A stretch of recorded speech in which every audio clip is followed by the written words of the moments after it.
Hello students, welcome to online classes of Geography of class 8. This is my second class of your chapter number 5, Minerals and Power Resources. Now in the previous class of this chapter, what we discussed about that what is, from where do we get these very important, that is the thing that is required for our sustenance, for the economy, for the development, that is mineral. Then what is the difference between a rock and a mineral, how many types of minerals are there, all these things we have studied in the previous class. Now today I am going to discuss that how we can get these minerals, because these are not located at the top or like that air, wind, sunlight, we cannot get these resources in that order. So we have to extract it out, we have to take it out from the earth's interior. So the process, that means the mining, we are going to discuss about the definition of the mining. Now there are various categories of the minerals that we have already studied, and all the mineral does not exist at a same location or at a same depth or at a same surface. Some may be there for the land surface, some may there for the oceanic beds. So there are various types of extraction methods, that is types of mining. And thirdly, the distribution of the minerals. Now where the minerals are distributed, what are its uses and its specific location. So we will discuss all these three topics in today's class. So let us proceed with the first part, that is definition of mining. Now here it is given that mining is extracting ore or mineral from the ground. Now why do we extract it? For our own benefit, but it is not for basically for our self-sustenance. It's not for that we will extract out iron and directly we can consume it. In this order we cannot consume, or we are extracting out copper or aluminium and directly we are consuming the way we consume our food, or the way we inhale the oxygen, or we get the warmth of the sunlight. In this order we cannot consume it. So exactly what will be the definition? In other words, the economic activity concerned with the extraction of minerals from under the ground is known as mining. I am repeating once again, the economic activity concerned with the extraction of minerals from under the ground is known as mining. Or the other definition that is mentioned over here is an ore which is a natural material with a high concentration of economically viable, valuable minerals. Thus, three words are very important: concentration, viability and economically. That means the minerals should have its importance, it should be valuable to the society, and the concentration of the mineral within that natural ore should be more. Then only it can be mixed up with, or it can be mined up for a profit. Okay, suppose the content of the mineral within that ore is not too very high, or it's comparatively the quantity is less, and when we are extracting out the mineral from that ore, that means we are using various technologies, we are using various machineries, which is quite a expensive one. So what will be the resultant? The extraction cost will increase. So if the concentration is not higher, if it is not so very valuable to the society, and if it is not economically benefiting the development, then it is not very much feasible to extract the mineral, okay, from that ore. Now let us move to the next. Now before going to the methods of the different types of the mineral, let us look into the factors that influences the mining activity. Now just now I discussed, but the same thing I am repeating once again, the factors that it's there for, it is there for the influencing the mining activities. Number one, quality and quantity of ores. Now, what is the quality and what is the quantity of ores? Means the impure mineral that is present within that rock. What is its quality and what is its quantity? If we can assess that. Secondly, how much cost will be there for its extraction? How much we have to invest for the extraction of that mineral? Third, if our technology is not well developed, then it will create a huge problem. So, what is it? We have to develop our technology that will reduce the wastage at the time of mining. Next, accessibility of the mine. If we are unable to reach to those minerals which are at a greater depth, why? Because if our technology is not developed, then those will be considered as just a reserve for the that is the reserve of the minerals. But when we extract out the things, then it is considered as a mine. We are mining out, we are extracting out. The process of extraction is only mining. So, if we are there to reach the mining area, then it will just influence the mining activity. And lastly is the demand of that mineral. If the demand of that mineral is not there in the market, in the society, then it is not worthy to extract out those minerals. So, hopefully all the factors is clear to you. Now, let us move to the next part, that is mining activities. Now, what are the mining activities? Now, if we can see that there are different methods of mining. Number one, open cast mining. Number two, shaft mining. Number three, which are the two categories that comes under the mining.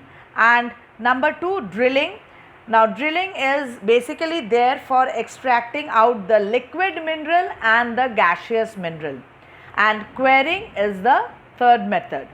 So, let us get the explanation with these that is the pictures only.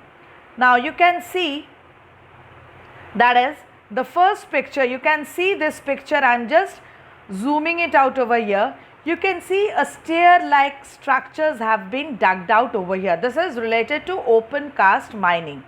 Now, these stair like structure means they start the mining activity not from the bottom, they started from the top of the surface, and they just make the layer stratification, and these are termed as benches. It is termed as benches. These layers are termed as benches, and the method is termed as benching method. It is termed as benching method. So, what is it? These, when they just strip out the rocks in this order by making the layers and then they extract out the minerals, this is termed as open cast mining. They are just opening the layers of the earth's surface and they are casting it out, means they are cutting it out to extract out the mineral, and they are making a bench like structure which is termed as benching method. So, from this what is clear? That minerals are located at a shallow depth. They are not located in the deeper part of the earth's surface. So, the minerals which are located at a shallow depth, the open cast mining methods are basically involved for the extraction. Now, next comes, you can see a deep hole. Okay, this method, you can see this method, a deep hole is there, and you can see there are some stairs present over here, so that the miners or the workers engaged in the mining activity can reach to this bottom. So, the minerals which are there or which are present at a very what we can say, at a depth, comparatively at a deeper depth. So, they have to dug out a vertical or a horizontal shafts. Now this is a vertical shaft. That means they have made the depth, and somewhere we can get a horizontal shafts also.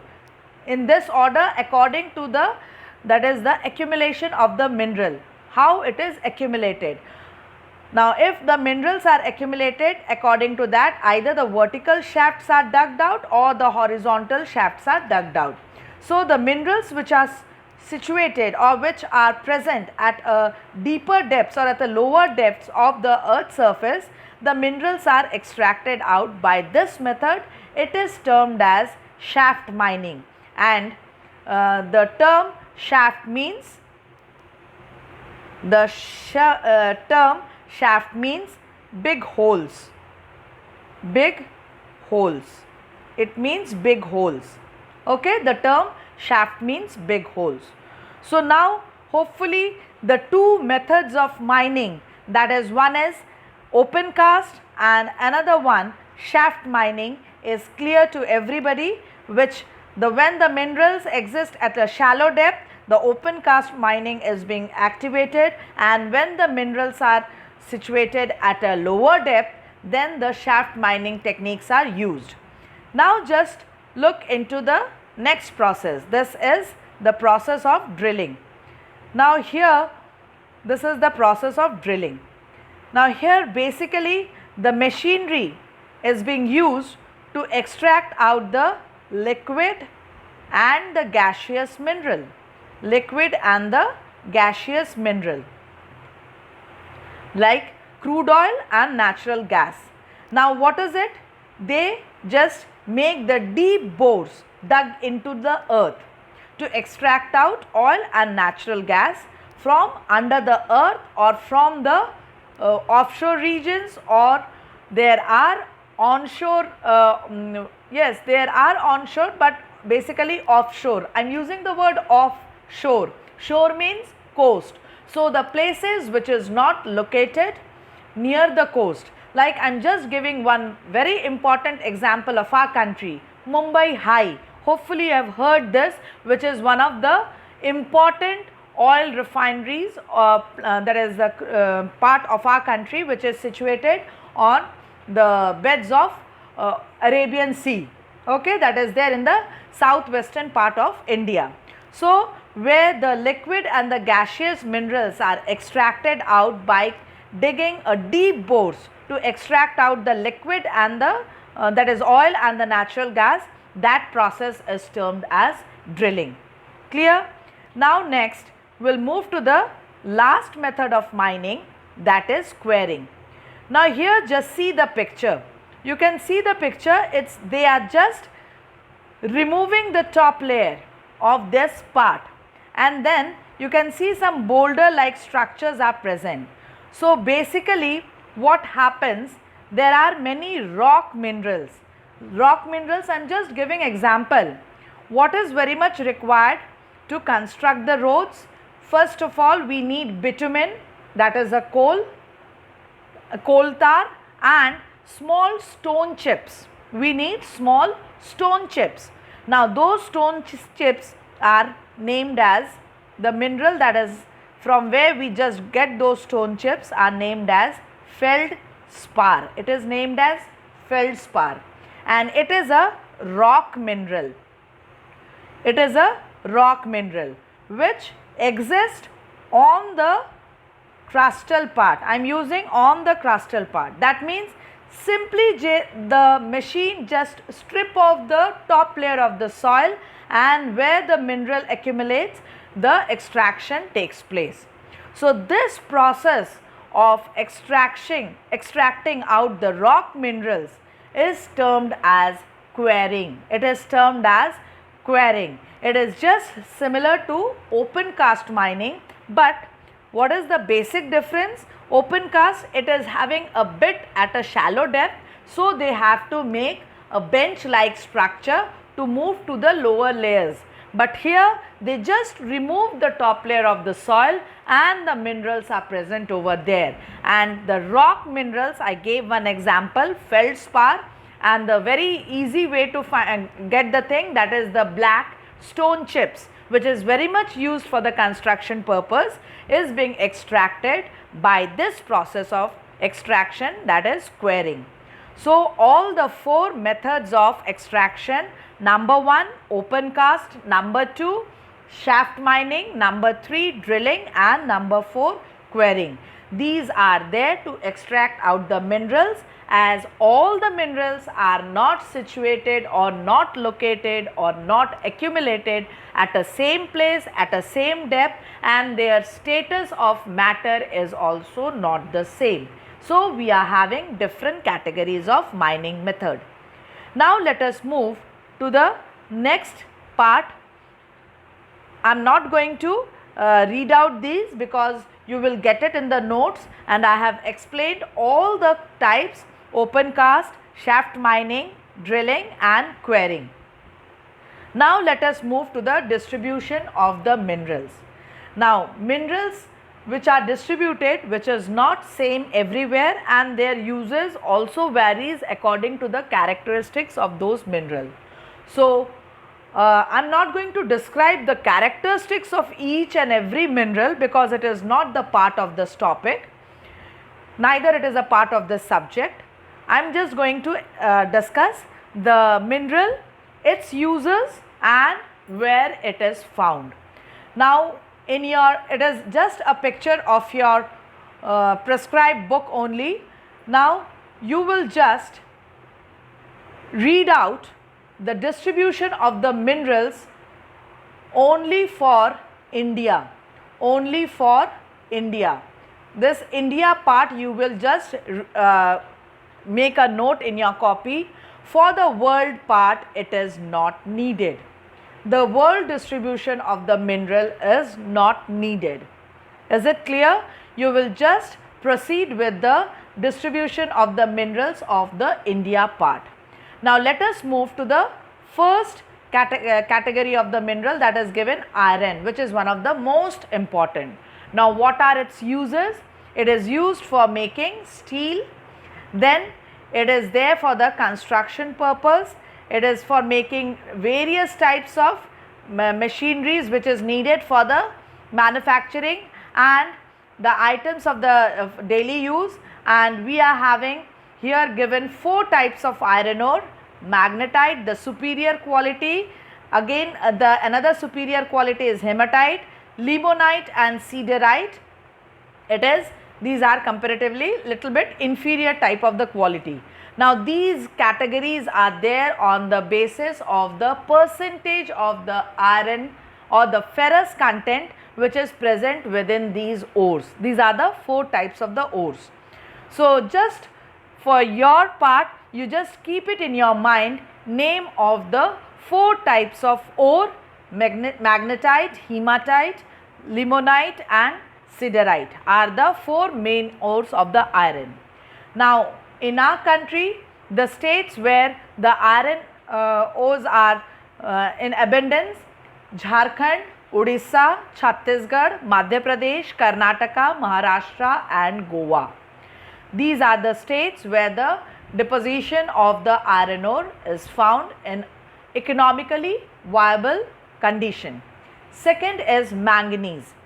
Now, second mineral is manganese. Now, what is the use of manganese?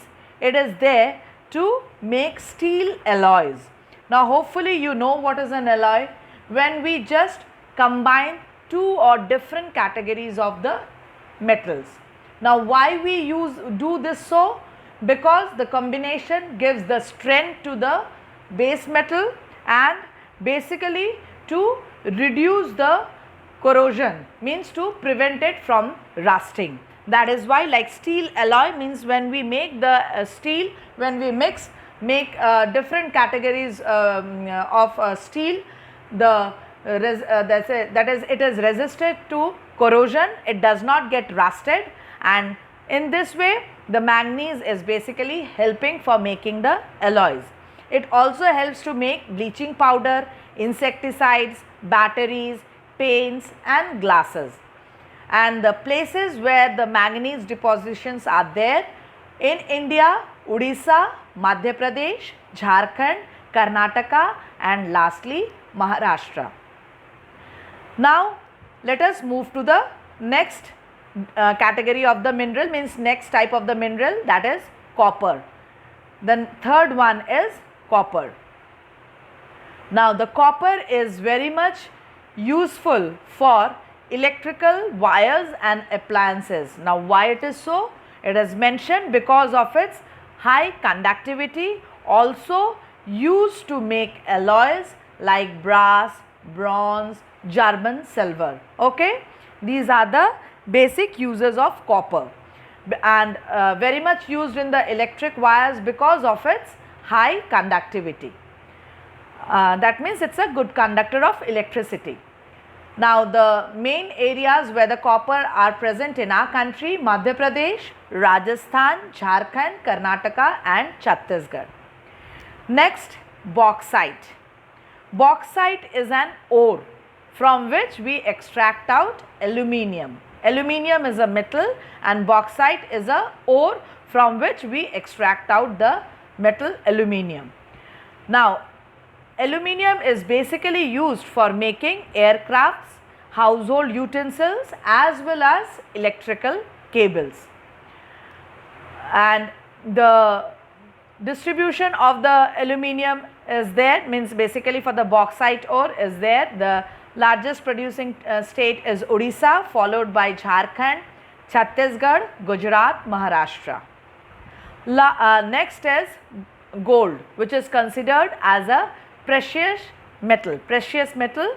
Now we all know gold is very much important for, or it is very much maximum, it is used for making jewelries, as well as we know it is a standard for the medium of foreign exchange. Somewhere when we are there, we just create the foreign exchange by exchanging the golds. Now the very important place where the gold is accumulated, or where we can maximum deposits of the gold are there in the state of Karnataka, the leading producer, and Andhra Pradesh. Then comes another precious one, that is diamond. It is also very important for making, and that is jewelry, as well as it is there to cut the glasses. It is very much used to cut the glasses. And in our country there are two places where the diamond is there: Madhya Pradesh, Andhra Pradesh. Now can you just see these things? The superior the quality of the mineral, the quantity is less. So we can find out that gold, diamond, their presence within our country is less. But we can see that mica, limestone, and when we will move to the power resources, coal, you can find out there are huge number of states where all these minerals are found. So this is what the characteristics of a mineral, that indicates inverse relationship between quality and quantity. Now the second last mineral that is there in our country, mica. Now just think, I just want to share what is actually mica is.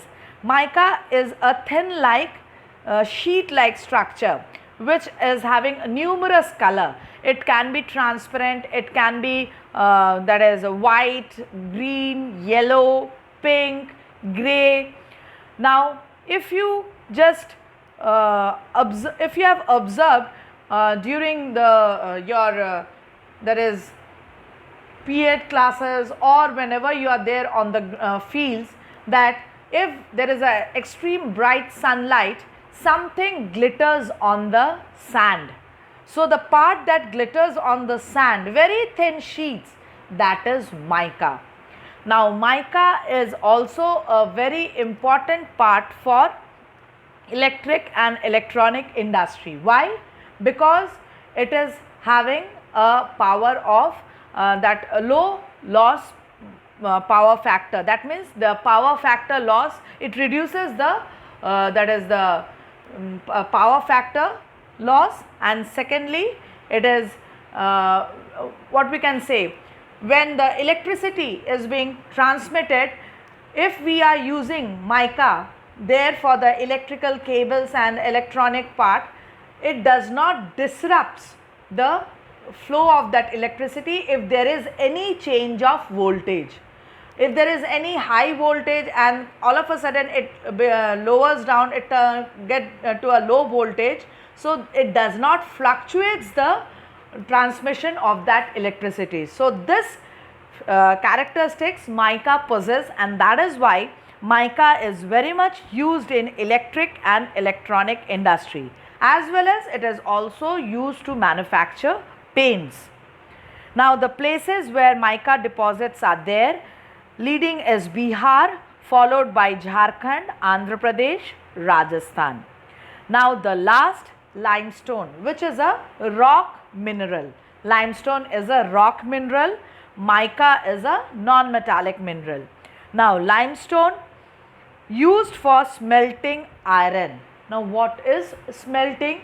Smelting is actually a process of extraction of the metal from the ore. How? With the process of heating and melting at a particular place. When we heat and melt the ore to extract out the metal, that process is termed as, and that metal turns up into a molten condition, and then we that is by various process we add some strength to that molten matter, and then we just with the process we give a shape to that metal. In this way the process of smelting leads with the formation of any metallic products. So smelting is the used for smelting iron. Why? Because when limestone is being added up in the smelting process, it is having the characteristics to remove the impurities from the iron ore. I am using the word ore. Ore means mixed up with impurities. So when limestone is added up in the smelting process for when iron ore is heated up, so it just removes the slag, it removes the impurities. And where it is added up? A blast furnace. Blast furnace means it is a place where actually the combustion process takes place with various activities, with various ways. So this blast furnace where the smelting process takes place, it removes the impurities, and also used in production of cement. Limestone is acting as a raw material for the processing of production of cement. Now in our country, where limestone is basically deposited or found, limestone is actually a calcareous type of sedimentary rock. Calcareous means where the calcium concentration is more. Calcareous type of sedimentary rock. And where the deposits of limestone are there, it is found in the leading producer state of number 1 Bihar, then comes Jharkhand, then comes Odisha, Madhya Pradesh, Chhattisgarh, Rajasthan and Gujarat. So I have explained each and every aspect of the uses of these minerals, and you have to write down the uses of these minerals along with the deposit areas or the mining areas of these minerals which is there present in India, not for the world part. I am repeating it once again. Distribution of minerals for India, not for the world, along with its uses will be your representation or presentation, or you are going to prepare your notes for these distributions in your copy. So I have completed the topic, all the topic of today's class. Now if you are having any doubts, without any hesitation, just mention it in the comment section. And thank you for following my today's class. Have a nice day.